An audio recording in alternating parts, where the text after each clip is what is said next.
Okay, so look, I never thought I'd be the kind of girl to do this. Like, cheating. It's gross, right? But then I met Mike. He started at the office maybe 6 months ago, fresh out of college. I don't know, he just had this way about him. Easy laugh, you know? At first, it was just lunches together, catching up after meetings. But then we started going for coffee after work, just to talk. Nothing big, we'd talk about life, stupid stuff. It was nice, having someone who was a Euro well, wasn't Jim. Don't get me wrong, Jim's great. He's sweet, he's stable, loves the crap out of me. But Mike was a Euro exciting. Different. I started thinking about him way too much, waiting for those coffees, wishing he'd text me after work. I'd make excuses to stop by his desk, just to say hi. It felt harmless, like a little flirting, no big deal. I know it was wrong. I knew it the whole time. But I liked feeling wanted, feeling that spark. Jim. Sometimes it felt like we were going through the motions, you know? Like, I didn't feel like a hot girlfriend anymore, just a comfortable wife. Maybe it was stupid, a midlife crisis or something. I convinced myself I just needed a little excitement, that it didn't mean anything. One afternoon, Mike walked me to my car after work. He said something funny, and I laughed, threw my head back. When I looked at him again, there was this glint in his eye. Before I even knew it was happening, he kissed me. And I kissed him back. It was like a switch flipped. Everything changed after that. The sneaky lunches turned into full-on dates. Lies became my second language. At night, I'd lie in bed next to Jim, heart pounding, thinking of Mike. The guilt would eat at me, but then I'd remember how Mike looked at me, how he made me feel alive. I thought I could hide it, compartmentalize. They always say that in those dumb movies, right? But you can't. You can't split yourself in two no matter how hard you try. That kiss changed everything, ruined everything, more like. But at that moment, I couldn't get enough.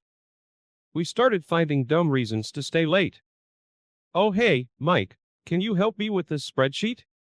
Even though I could have done it myself in like 5 minutes. It got so bad that even Jim noticed, giving me those sad, puppy dog eyes. You working late again, hun? He tried to be all casual about it, but I could tell he was hurting. That just made me feel even worse. He'd come up behind me at my desk, try to massage my shoulders, and I'd tense up, swatting his hands away. Every time Jim kissed me goodnight, touched my hair, I swear, a little piece of me died inside. I still loved him, I did, but it wasn't the same anymore. His kisses felt boring. The way he looked at me, so safe and comfortable, just made me think of all the adventure I was missing with Mike. I told myself it was temporary, a weird phase. That Mike and I would eventually get it out our systems and I'd go back to normal. Just a little harmless fun, I try to convince myself. But the fun wasn't so harmless anymore. It was starting to take over everything. One night, Jim had one of his buddies over for beers, watching a game. I made up this whole lie about meeting to run a late errand, but really, I went to meet Mike at this bar across town. We drank, laughed, and then we drove out to some lookout point, all those cheesy stars in the sky. We didn't talk much, just kissed. And kissed. And kissed. The next morning, that sickening feeling hit me hard. Jim made me pancakes, my favorite. He tried to be all cheerful, and I just wanted to sink through the floor. The look in his eyes, still trusting, still loving. It nearly broke me. Afterward, driving home, I threw up on the side of the road. I wasn't even drunk, just sick to my stomach. See? That was the thing no one tells you about cheating. It doesn't make you feel good. It makes you feel dirty, a twisted version of yourself. It makes you the person you swore you'd never be. I kept thinking, this isn't me. This can't be me. But, there I was, driving home, reeking of vomit and another man's cologne, about to lie right to my husband's face again. After that night with Mike at the lookout, looking at Jim became physically painful. Like, my chest would actually hurt whenever I tried to be nice to him. The guilt in this new excitement with Mike.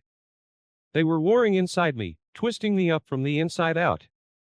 The thing about a secret like this, it starts to color everything you see. Jim's goofy sense of humor, the way I used to find endearing, suddenly grated on my nerves. That way he chewed his cereal was suddenly gross. How had I never noticed this stuff before? I'd snap at him for the dumbest little things, then try to cover it with a fake laugh like, "Geez, babe, can't you take a joke?"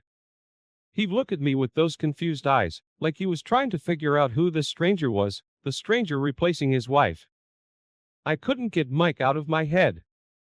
Every little thing was a reminder. That stupid smirk when he made a good point in a meeting. The way he tossed his hair when it fell over his forehead. It was all I could think about. I'd wake up in the middle of the night sweating, my heart pounding, thinking Mike's name instead of Jim's. I was turning into some kind of a cliché, living out a bad romance novel, the kind I used to scoff at. One evening, we were watching TV after dinner, some stupid sitcom I'd watched a million times with Jim. The main character made some cheesy joke, something about marriage being like prison. I laughed out loud, too loud, a brittle kind of laugh that echoed strangely in the room. I looked over, and Jim wasn't smiling. He just asked quietly, "Do you feel that way, honey? Does it feel like that to you?" I froze. I wanted to yell at him, tell him he was being paranoid, but that would have been a lie. The truth was, half of me did feel that way. That safe, comfortable life with Jim, it wasn't enough anymore. It felt constricting, suffocating. But worse than that, I felt this deep shame. How could I, someone who'd always prided herself on honesty and loyalty, do this to someone who only ever loved me? All I could do was look away, mumbling some lame excuse about being tired. I felt like a coward, like the lowest kind of person. Yet, even as those thoughts ran through my head, images of Mike would flicker through my mind, promises of escape from this crushing guilt that felt too heavy to bear. The second I got to work, I'd be checking my phone like a crack addict, waiting for Mike's messages. It started innocently enough, dumb jokes, work gossip. But those texts became my obsession, the highlight of my day. At night, lying next to Jim, I pretend to be asleep and text Mike under the covers, the phone's glow illuminating this stupid grin on my face. It was like all the joy and excitement had been sucked out of my marriage and injected straight into this little phone. And yeah, I knew it was messed up. But, the more I texted Mike, the easier it was to ignore how messed up it really was. I'd tell myself, we're just friends. He's the only one who truly gets me. It's totally harmless. It was the lie I needed to tell myself to keep going, to keep smiling at Jim while my mind was somewhere totally different. Sometimes we'd text about work, but mostly, it was our lives. He'd complain about his tiny apartment, I'd vent about Jim leaving his socks on the floor. Again. We'd talk about dreams, the kind of stuff I used to talk about only with Jim. But with Mike, it felt better. No judgment, just this giddy feeling that he had my back no matter what, even if, what, was my messed up double life. One night, Jim had this work dinner he had to go to. Before he left, he kissed me goodbye, and I swear it felt like nothing. Just lips brushing my cheek and the vague smell of his aftershave. But all I could think about was sneaking into the bathroom right after he left, firing off a text to Mike. "My whole life is a lie," I wrote. Half joking, but half dead serious. His reply came almost instantly, "Bad day." That was it, those two words. The crack in my reality suddenly felt like a gaping canyon. I remember looking at myself in the mirror, and it was like a stranger was staring back at me. Mascara smudged, eyes tired and sad, and the stupid, pathetic smile I plastered on my face for Jim, it was disgusting. I sat there on the bathroom floor for I don't know how long, just texting Mike like he was my lifeline. And in that moment, I guess he kinda was. The only thing keeping me from sinking into that cold, hard truth. I was cheating on my husband and becoming someone I hated. The thing with secrets, they have a way of taking on a life of their own. One minute it's stolen glances and flirtatious texts, the next you're living on borrowed time.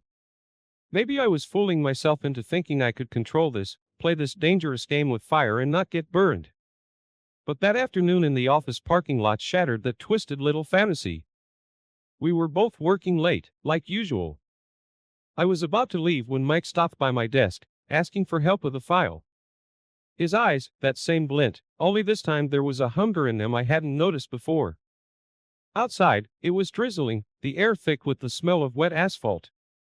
I fumbled with my keychain, trying to sound casual. Can't this wait till tomorrow? He barely answered, just a nod. But then his hand was on mine, stopping me from opening my car door. It was like all the air got sucked out of the world, my heart beating so loud I couldn't hear anything else. I don't think this is just about work anymore, he said, voice low and husky. It wasn't a question. In that moment, time didn't exist. Maybe I should have pulled away, told him to stop, said it was a mistake. But the truth is, I wanted it. Maybe this was who I really was, someone weak and reckless. The kiss wasn't soft or romantic. It was desperate, messy, and everything I knew was wrong. Afterward, driving home, I felt not good, but not exactly bad either.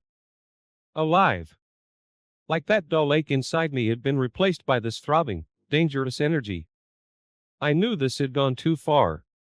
We both knew. But the thrill, that feeling that nothing mattered but that moment, well, it was addicting. From that day on, my life became about sneaking around. Staying late for fake meetingsa, deleting texts from Mike, lying to Jim about where I'd been.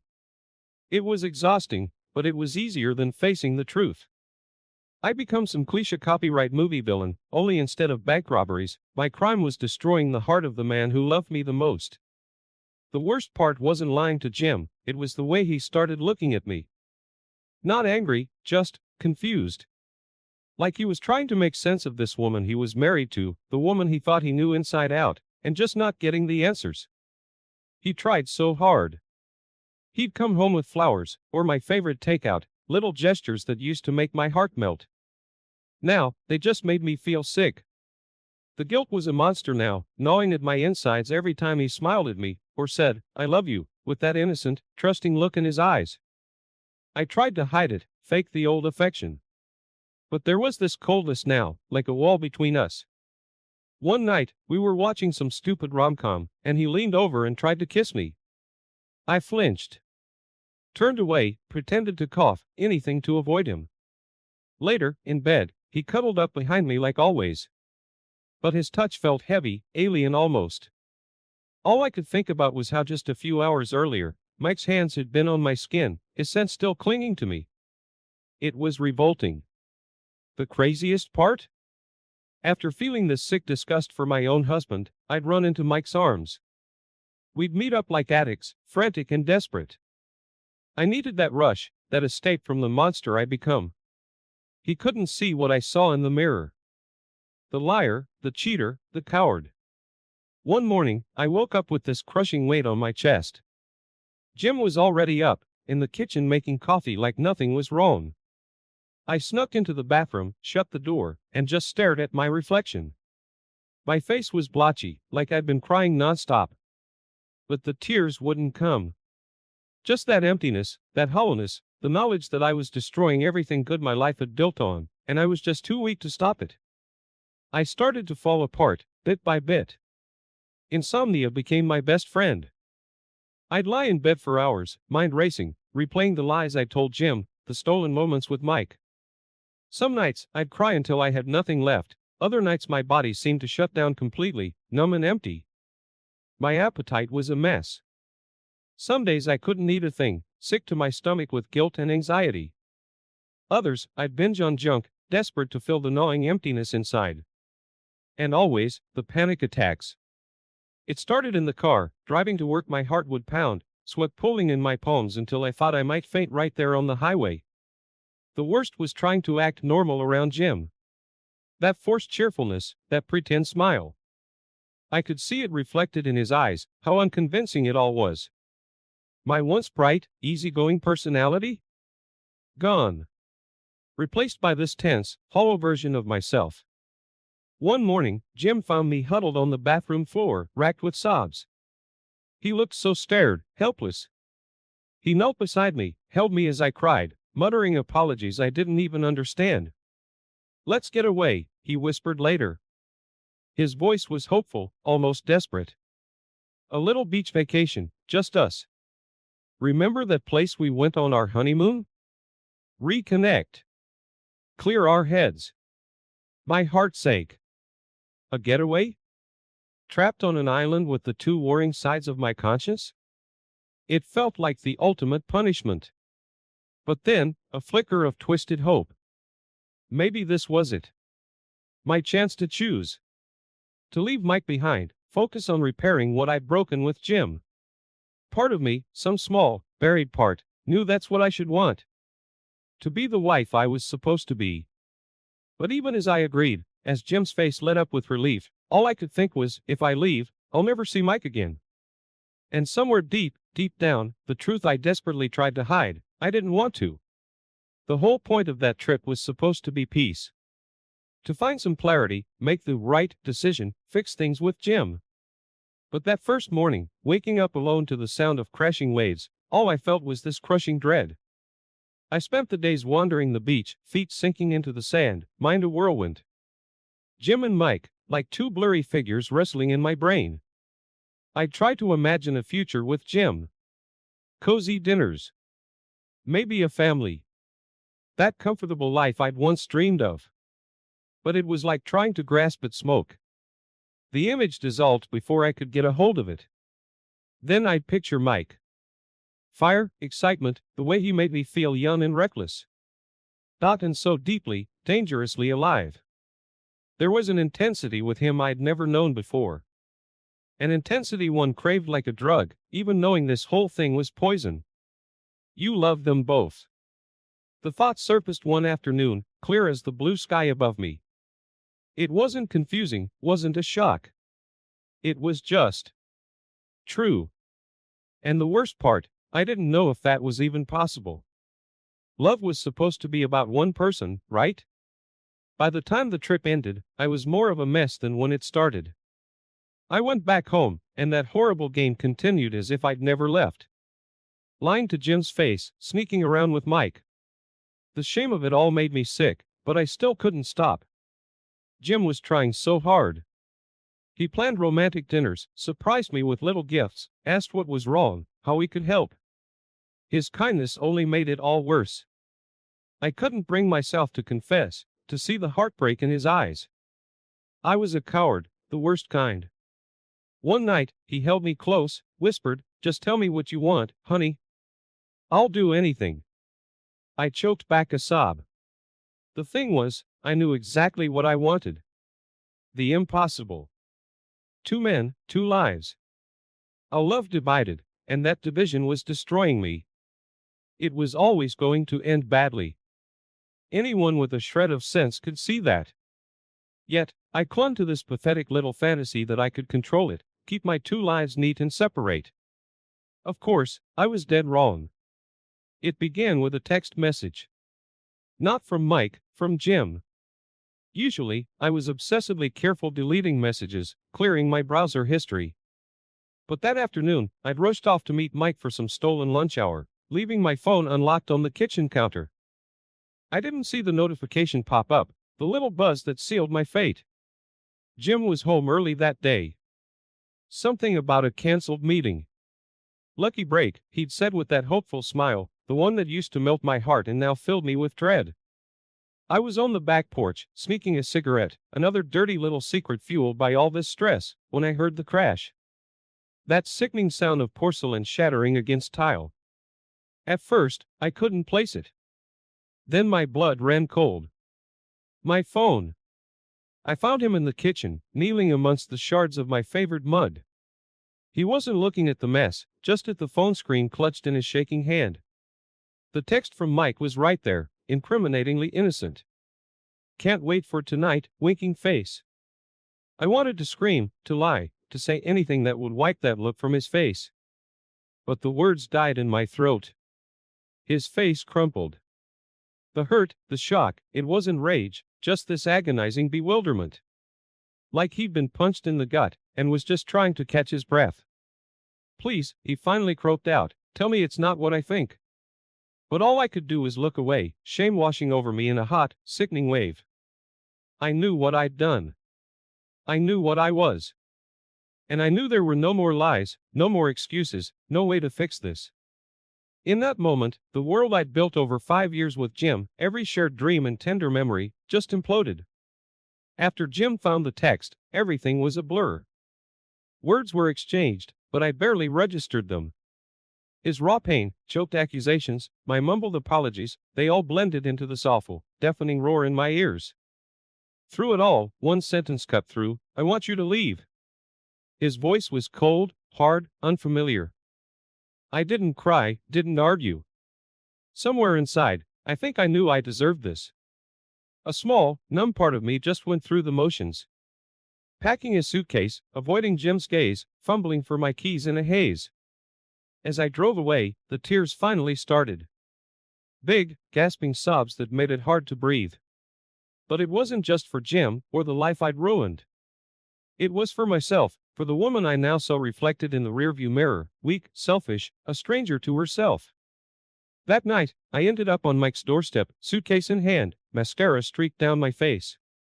His eyes went wide with surprise, then a smirk spread across his face. Well, this is unexpected, he said, a touch of smugness in his voice. He took me in, of course. At first, there was a warped sense of relief, like finally washing ashore after a shipwreck. No more lies, no more balancing act.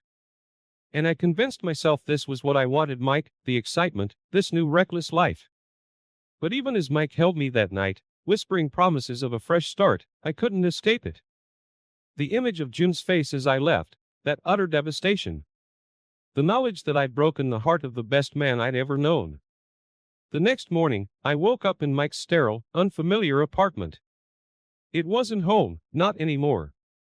The excitement had fizzled out overnight, replaced by this cold, creeping